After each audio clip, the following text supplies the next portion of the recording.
So the Democrats have a new campaign strategy. Pretend they're not Democrats, or at least 2020 Democrats. Call it the wit-LESS protection program, where they pick up and move away from the scene of the crime, hoping you don't recognize them from the last episode of To Catch a Predator. But 2020 is hard to forget. Dems spent that year insisting America was rotten to the core, that the border was tighter than Tupperware, George Floyd was a hero, and COVID would wipe out a church service but couldn't touch a Black Lives Matter riot. No wonder they're hoping you don't remember a thing.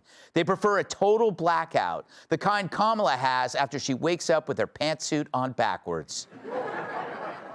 But the thing is, we do remember, courtesy of a montage we stole from The Five.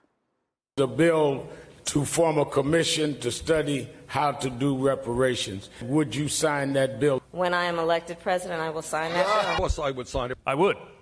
Yes, I would. Raise your hand if your government plan would provide coverage for undocumented immigrants.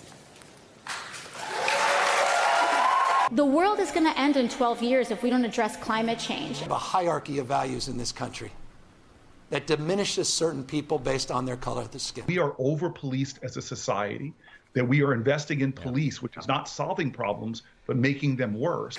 We made it the law of our land to provide college financial aid to transgender students.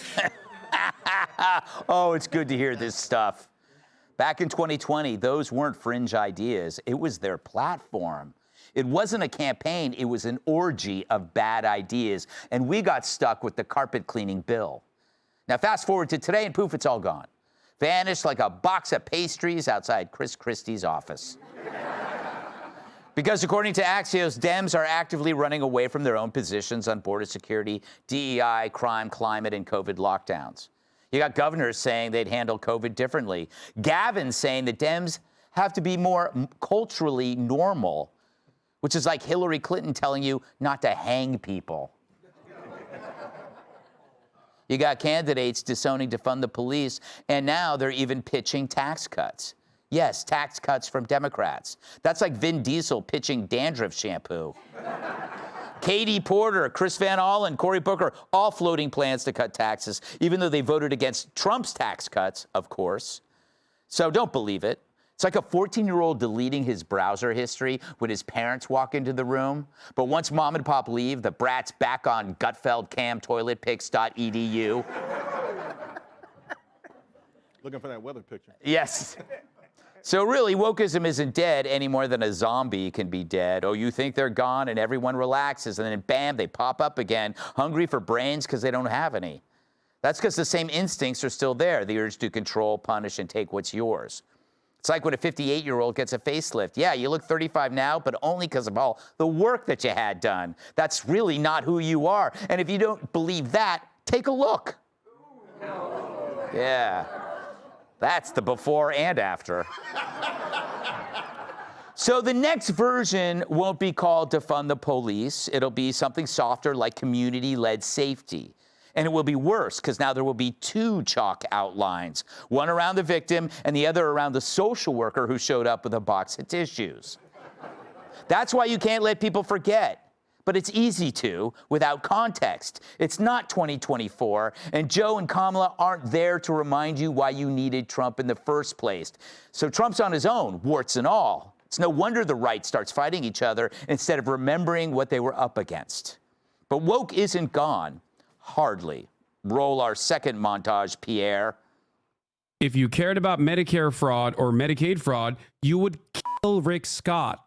Okay? White people that triple Trump should be banned, boycotted from enjoying the best thing that America has to offer, which is multiculturalism. Get your fat asses out of the Mexican restaurant because nobody wants to see your smug ass. As a labor and delivery nurse, it gives me great joy to wish Caroline Levitt a 4th-degree tear. I hope that you rip from bow to stern and never normally again, you. Our nice agent brings some X-Lax and put it in their drinks. You know, nobody's going to die. Just enough to incapacitate them. You know, the Dems really wish their base would shut up because they're the ones that will keep you from forgetting. See, the Democratic Party is like a thug with 44 priors. And to stay out of jail, they got to make their past inadmissible in court. And we can't let that happen. Because the biggest problem isn't what Democrats deny from the past. It's what they'll do to us next as soon as they have the chance. Let's welcome tonight's guest. Underneath his suit is another suit. Host of Making Money on Fox Business, Charles Payne. He looks like the guy who needs to be told that he was just in a car accident. Comedian Ben Vegas. People say he's DTF, dead to females. Comedian Joe Mackey.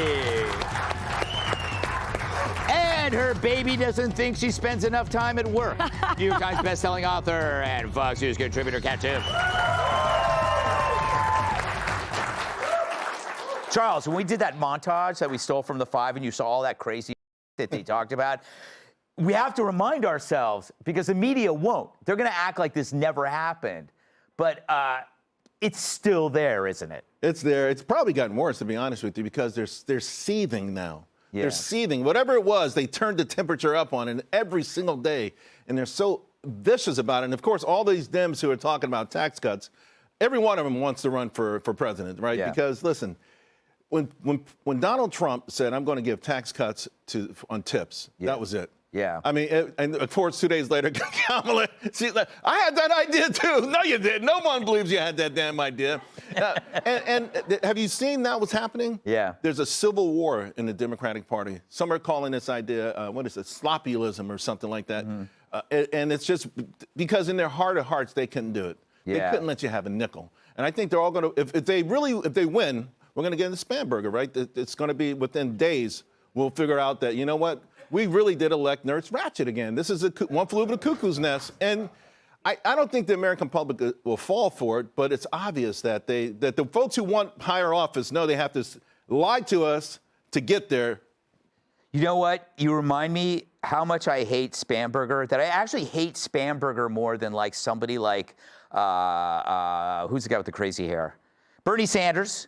Or AOC, because at least they tell you what they are. Right. Spam Burger, like Joe Biden, lied the entire time. You know, Ben, a lot of people like to think wokeism is dead. I believe that the only thing that changed was us. Our response to wokeism changed. But I think it's still there. What say you, as a comedian out on the front? I mean, people still get mad at comedy shows, so that's a pretty good sign that, you know, wokeism is still there. I mean, some of those people, like that Welch lady, I don't know where she came from, but I call her Wile E. Coyote Ugly. But she, you know, it's just this, there's this lack of self-awareness where they don't realize that, like, anybody listening to you thinks you're clinically insane. Yeah. Except for clinically insane people, they think you're, you know, a hero. Yeah, she's like a dog whistle that only other dogs can hear. Actually, she's uglier than a dog. Dogs are adorable. You know what? The great thing about people like Jennifer Welch is that you could say the most awful thing you want about her because she said something about you 10 times worse already. So you could call her this C word. Go ahead, Charles. Charming? Yes, that's it. So, Joe, how you doing? You look great. You look great, Greg. You look greater. Oh, thank you. Is that a zip-up sweater? You working at the ski lodge after the show, buddy? Yeah, it's good. This is a zipper. Yeah. Very nice. Yeah, you got a button-down shirt there, huh? Well, I look quite svelte, Greg. The beach body is born when the snow's still on the ground. All right. What do you got for me today, Joe? Well, I think what the Democrats are doing is a good strategy because running for office is a lot like the early stages of dating. You want to tell the lady what she wants to hear. Oh, I enjoy listening to you tell your story about your day. An expensive luxury handbag is a great investment. Oh, let's watch the WNBA later. That sounds fun. The only difference is you can't dump a politician with an email later on. Yeah. It's like 6-year commitment for senators, 6 years commitment. And then the problem I have isn't just Democrats pretending to be Republicans. You have Republicans pretending to be Republicans, too. And then we get John Cornyn saying he wants the SAVE Act, or 20 House members trying to pass amnesty right now. So, yeah, it's a great strategy. Get elected, do your damage, because there's nothing we can really do. What 20 Republicans are trying to pass amnesty? Oh, it's called the Dignity Act. It's a bipartisan bill. It's sponsored by 20 House members. People don't understand about Joe is that he actually reads stuff that, and it's a little bit frustrating because I didn't read that. I should have mentioned it to you. Yeah, you make me look on. stupid, which is really hard to do.